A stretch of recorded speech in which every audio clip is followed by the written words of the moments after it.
എന്താ ആലോചിച്ചോണ്ടിരിക്കുക? നിങ്ങൾ എന്തിനെ പറ്റിയാണോ ആലോചിക്കുന്നത് അത് തന്നെയാ ഞാനും ആലോചിച്ചോണ്ടിരിക്കുന്നത്. അനു അറിവ് എവിടെയാണെന്ന് ഒരു സൂചന കിട്ടുന്നില്ലല്ലോ. അവർ ഈ സ്ഥലം വിട്ടിരിക്കാനാണ് സാധ്യത. റീനമ്മ ഇങ്ങോട്ട് വരും. അവര് വരുമ്പോ നമ്മൾ എന്ത് പറയും? അതതിന് ടെൻഷൻ.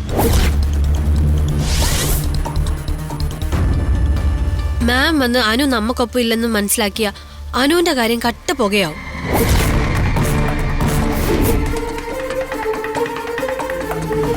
നമ്മൾ ഈ റൂമിൽ ഉണ്ടെങ്കിലല്ലേ അനുവിനെ കുറിച്ചുള്ള ചോദ്യങ്ങൾ ഉണ്ടാവും. നമ്മളിവിടെ ഇല്ലെങ്കിൽ അനു നമ്മുടെ കൂടെയാണെന്ന് മാം വിശ്വസിച്ചോളും.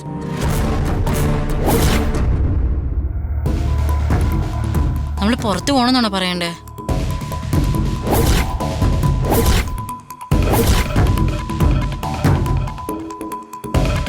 പിള്ളേരെ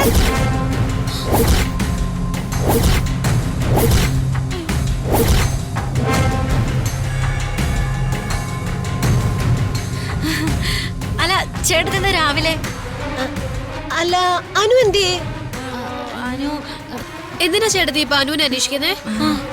അനുവിന് സുഖമില്ലാന്ന് മാഡം പറഞ്ഞു.